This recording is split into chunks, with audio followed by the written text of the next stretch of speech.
Assalamualaikum warahmatullahi wabarakatuh. Halo teman-teman semua. Di sini kami akan mempresentasikan tugas rekayasa perangkat lunak, yaitu sistem aplikasi Apotek Mekarsari.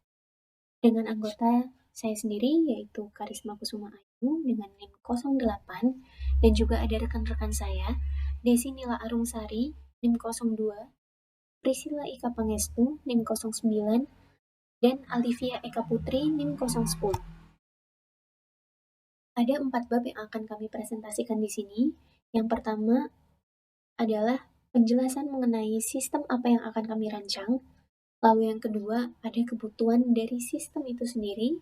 Yang ketiga, penjelasan terkait desain use case diagram, lalu flow diagram, lalu ada ER diagram, dan yang terakhir ada desain user interface. Kita langsung masuk untuk bab yang pertama, yaitu penjelasan mengenai sistem yang akan kami rancang. Di sini kami akan merancang sebuah sistem aplikasi apotik dari Apotek Mekarsari, di mana yang kita ketahui akan ada banyak sekali transaksi yang akan dilakukan setiap harinya. Setiap transaksinya tentu harus dikelola dengan baik.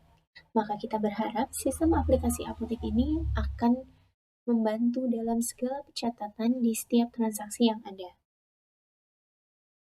Lalu yang kedua, ada kebutuhan dari sistem yang akan dirancang. Di sini ada kebutuhan fungsional dan juga non-fungsional. Kita akan membahas yang fungsional terlebih dahulu, di mana sistem harus dapat digunakan untuk melakukan login user. Sistem dapat mengolah data obat, persediaan obat, data supplier. Sistem dapat mencari data obat, stok obat, dan data supplier. Sistem dapat mengakses form transaksi penjualan dan juga pembelian. Sistem dapat mengelola data transaksi penjualan dan pembelian. Dan yang terakhir, sistem dapat mempercepat pelayanan terhadap pelanggan yang membeli obat. Lalu selanjutnya ada kebutuhan non-fungsional, di mana di sini kita membutuhkan sebuah PC atau komputer, dan ada kebutuhan RAM 256, ada hard disk, dan juga nantinya sistem aplikasi ini akan dilengkapi dengan password. Baik, selanjutnya yang ketiga ada desain use case diagram, flow diagram, dan juga ERD. Yang pertama kita akan bahas use case diagram dari aplikasi ini adalah seperti yang terlihat pada gambar. Di sini aktornya adalah admin, kemudian user case yang pertama yaitu login.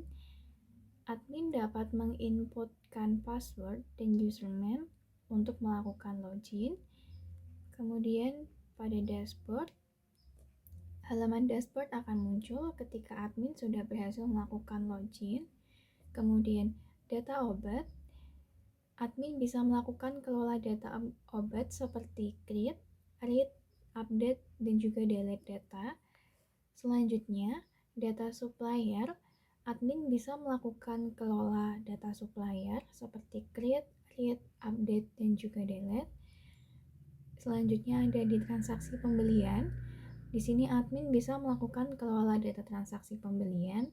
Dan yang terakhir, transaksi penjualan. Admin dapat melakukan kelola data transaksi penjualan.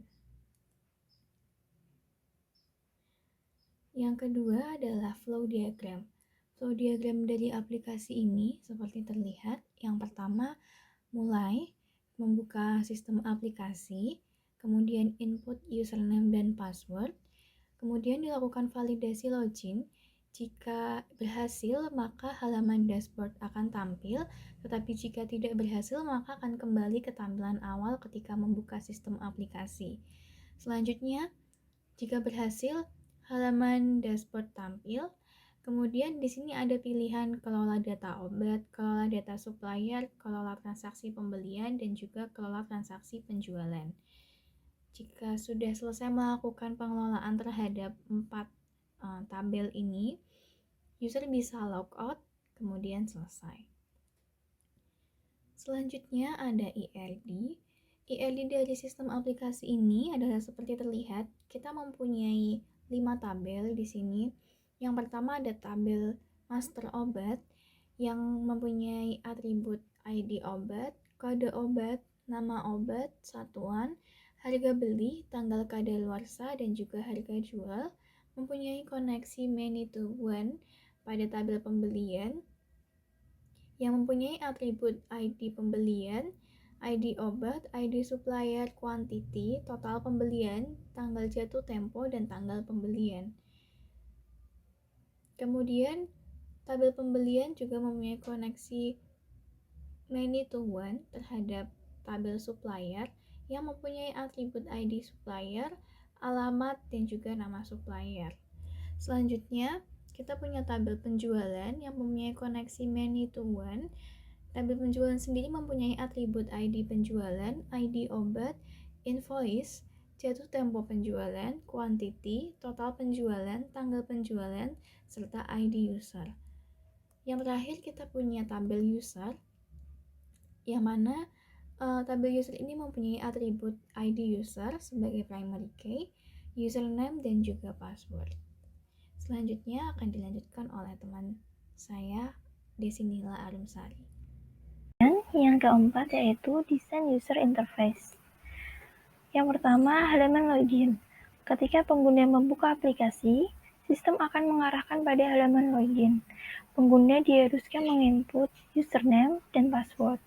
Ketika validasi tidak berhasil, akan muncul notifikasi, dan ketika berhasil, akan mengarahkan pada halaman utama.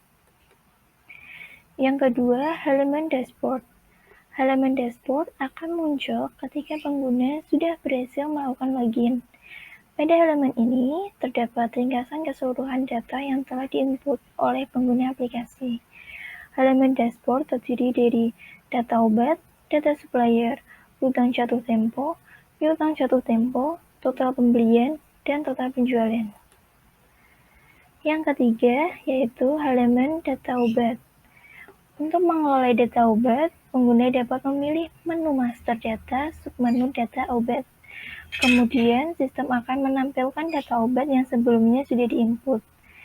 Pengguna dapat melakukan kelola data berupa tambah, edit, dan hapus data obat. Di tabel data obat terdiri dari kode, nama, satuan, harga beli, harga jual, dan action. Kemudian yang keempat, halaman data supplier.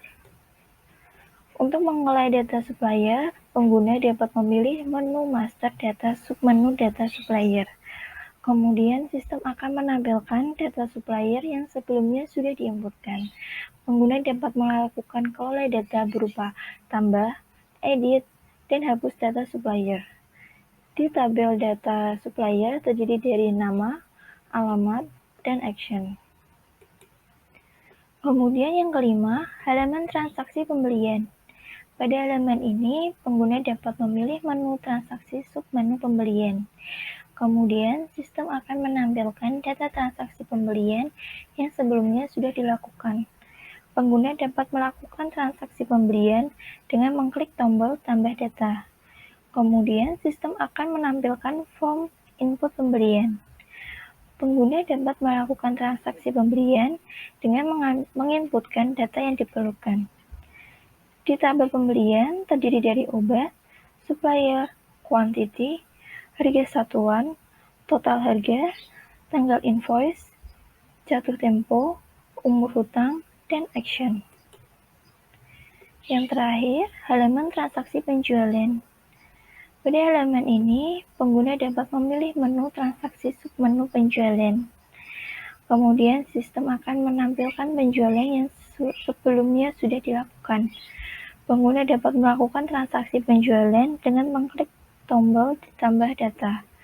Kemudian, sistem akan menampilkan form input penjualan.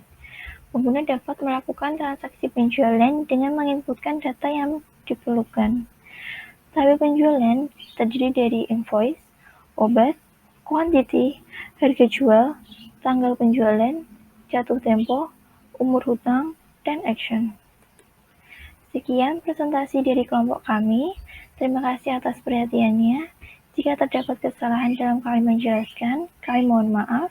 Wassalamualaikum warahmatullahi wabarakatuh.